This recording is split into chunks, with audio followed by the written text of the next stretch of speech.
இன்னைக்கு இன்ஜினியர் நிறையா வந்திருக்காங்க, டாக்டர் நிறையா வந்திருக்காங்க, வாத்தியாருங்க நிறையா வந்திருக்காங்கன்னா அது கலைஞர் போட்ட பிச்சையை தவிர வேற எதுவுமே கிடையாது. நம்ம 20% நம்மளுக்கு இடஒதுக்கீடு கிடைச்சதுன்னா கலைஞர் இருந்ததுனால தான் கிடைச்சது.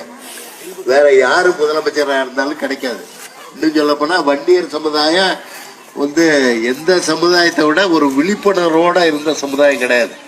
அவங்களுக்கு காடு உண்டு, ஊடு உண்டு, அப்படி இருந்த சமுதாயத்தில் இன்னைக்கு இன்ஜினியர் நிறையா வந்திருக்காங்க, டாக்டர் நிறையா வந்திருக்காங்க, வாத்தியாருங்க நிறையா வந்திருக்காங்கன்னா அது கலைஞர் போட்ட பிச்சையை தவிர வேற எதுவுமே கிடையாது. ஆக நீங்கள்லாம் இந்த தேர்தல் நேரத்தில் நிறைய வருவோம், ஏதோ சொல்லுவோம், கொஞ்சம் நினச்சி பார்த்து ஓட்டு.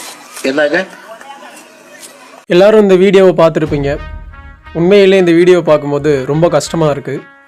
ஓட்டுக்காக ஒரு சமூகத்தை எந்த மாதிரிலாம் பேசுவாங்க அப்படின்றத பார்க்கும்போது ரொம்ப கஷ்டமாக இருக்குது. வன்னியர் மக்கள்கிட்ட, இந்த வன்னியகுல சத்திரிய சமூகத்துக்கிட்ட ஓட்டு வாங்கணும் அப்படின்ற ஒரே ஒரு பட்சத்துக்காக எந்த மாதிரி வார்த்தைகள்லாம் இந்த சமூகத்தை நோக்கி பயன்படுத்துகிறாங்க அப்படின்றத நம்ம மக்கள் புரிஞ்சுக்கணும். கலைஞர் போட்ட பிச்சை அப்படின்னு சொல்கிறாங்க இடஒதுக்கீடுல 21 உயிர்கள் நம்ம இறந்தோம். நம்ம குடும்பத்திலேருந்து 21 உயிர்கள் இறந்த பின்னாடி தான் நமக்கு இடஒதுக்கீடு கொடுத்தாங்க. அந்த 21 உயிர்கள் இறந்ததுக்காக தான் 108 சமூகங்கள் நம்மளோடையும் சேர்த்து மீதி 107 சமூகங்களும் சேர்த்து எம்பிசி அப்படின்ற ஒரு விஷயத்தை உருவாக்கி கொடுத்தாரு கலைஞர். இன்னும் சொல்ல போனா கலைஞரோட சமூகமும் எம்பிசியில் தான் இருக்கு. அப்போ வன்னியர்களுடைய உயிர்கள் சேர்த்து நம்ம சமூகத்திலிருந்து உயிர்கள் பிரிந்து நாம தான் 107 சமூகத்துக்கு பிச்சை போட்டோம் அப்படின்னு கூட நாம கூட சொல்லலை. ஆனால் இந்த அரசியல் பிரமுகர்களும் இந்த அரசியல்வாதிகளும் கலைஞர் போட்ட பிச்சை அப்படின்னு இந்த வார்த்தைகளை வன்னியர் சமூகத்துக்கு முன்னாடியே வன்னியர் சமூகத்துக்குடைய இடத்துல இந்த வார்த்தைகள்லாம் பேசுறத கேட்கும்போது ரொம்பவே மனசுக்கு கஷ்டமா இருக்கு. இதை வன்னியகுல சத்திரிய சமூகத்தில் இருக்க ஒவ்வொருத்தரும் புரிஞ்சுக்கணும், தெரிஞ்சுக்கணும் அப்படின்ற ஒரே ஒரு காரணத்துக்காக தான் இந்த காணொலி எடுத்துட்டு நம்மளுடைய சேனல்ல போட்டிருக்கோம். இது அரசியல் தான்.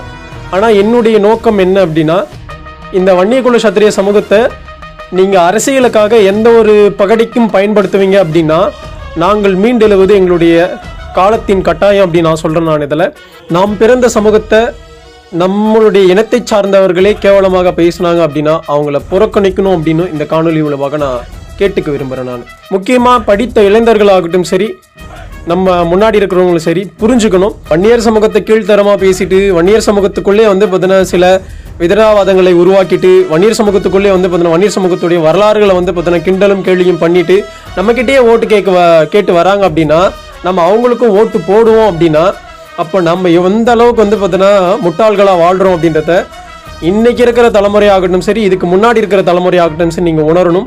நம்மளுக்குன்னு மான ரோஷம் இருக்குது. நம்ம யாருடைய வம்புக்கும் தும்புக்கும் போனது கிடையாது. ஆனால் நம்மளுடைய சமூகத்தை பார்த்தீங்கன்னா ஒருத்தன் கீழ்த்தரமாக பேசுகிறான் அப்படின்னா அவனுக்கு அந்த உரிமையை நாம தான் கொடுத்துருக்கோம் அப்படின்றத நீங்கள் புரிஞ்சுக்கணும் அப்படின்னு நான் இந்த காணொலி மூலமாக கேட்டுக்க விரும்புகிறேன். நான் ஒவ்வொரு வன்னியகுல சத்திரிய சமூகத்தில் இருக்கிற ஆணுக்காகட்டும் சரி, பெண்ணுக்காகட்டும் சரி, எல்லார்கிட்டையுமே நான் கேட்டுக்கிறேன் இந்த காணொலி மூலமாக. ஸோ நன்றி, வணக்கம். அரசியலுக்காக என்ன ஒன்றாலையும் பண்ணுறாங்க. எனக்கு காடு வெட்டியருடைய ஒரு டயலாக் தான் ஞாபகம் வருது, அதை நானும் போடுறேன் பாருங்க. நீ அரசியலுக்காக கூட்டி கொடுக்கலாம், ஆனா அரசியலுக்காக கூட்டி கொடுக்கிற சாதி இல்லடா நாங்க. கூட்டி கொடுக்கிற சாதி இல்லடா நாங்க. எங்களுக்கு வரலாறு உண்டு. வன்னி இது ஒரு நிலப்பரப்பின் பெயர் அல்ல, காலங்கள் தாண்டியும் நிமிர்ந்து நிற்கும் ஒரு இனத்தின் வரலாறு.